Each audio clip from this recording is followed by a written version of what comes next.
Well, Devika, Bangladesh in the present scenario, I would say, is the complete disintegrated banana republic.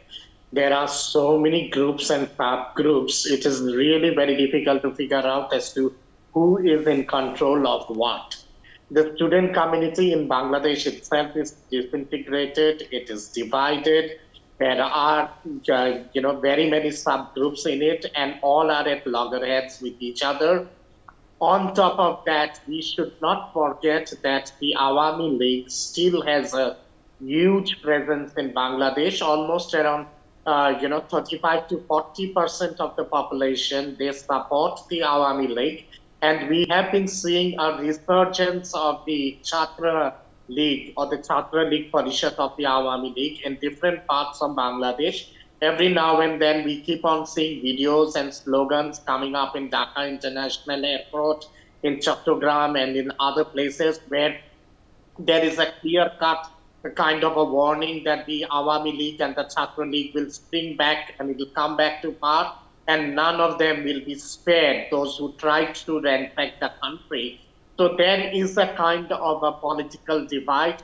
On top of that, it seems of late that the BNP has understood the mischievous game plan of Mohammad Yunus, and BNP is also gradually, taking up cuddles against the present regime of Mohammad Yunus, and BNP is pressurizing Mohammad Yunus government to go in for election as soon as possible. Mohammad Yunus doesn't seem to be interested in conducting election at all in 2025. In my understanding, I do not see any kind of election in Bangladesh before 2026, might be at the later part of 2026, because Mohammad Yunus is trying to and is attempting to form, legitimize a new party with all these fringe elements of the student community and make a new political party. And he wants to stay in power, hook by crook, in Bangladesh till the end of his day. He is a stooge of the, of the deep state of the United States of America. He's being funded by the ISI, by the Pakistan Army, and by the deep state. And there is a kind of a huge communal, farno which is taking place across the nook and corner of the Bangladesh.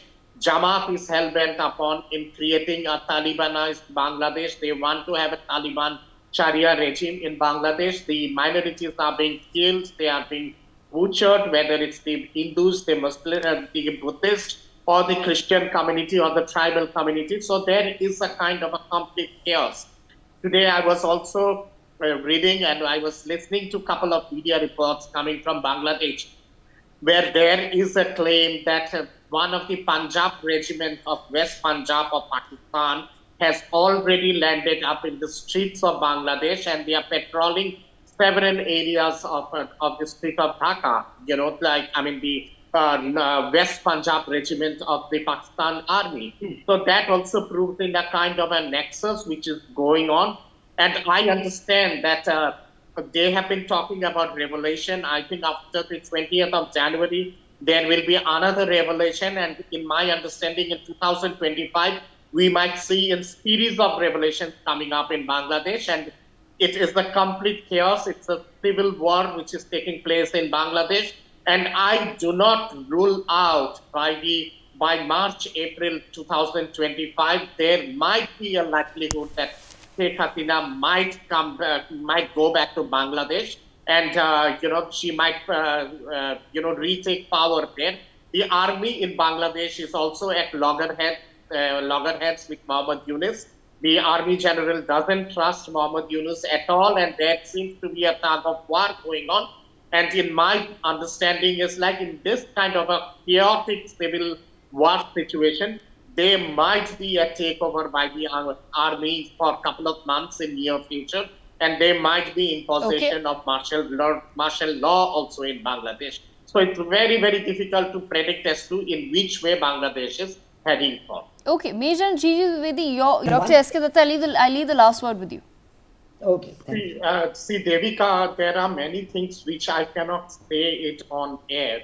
But let me just tell you one thing. Government of India is not keeping Sheikh Hasina without any rhyme or reason. There is a deep reason behind that, and just wait for the 20th of January.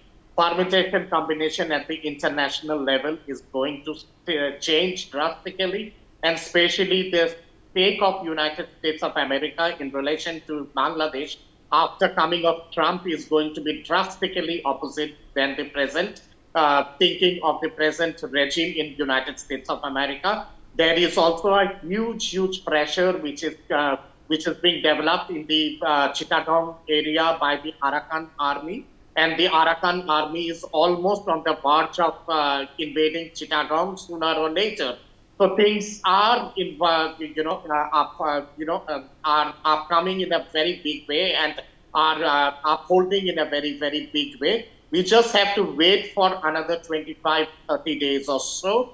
What I understand, and I can give a hint that probably in the month of February or March, there would be a drastic change in Bangladesh, and sooner or later, Mohammed Yunus would flee the country and he would go back to Paris. Okay, all right. That's all the time that we have, but I thank all of our panelists for joining us on the broadcast to take this very pertinent conversation forward. Thank you so much for joining us. With that, we slip into a very quick break.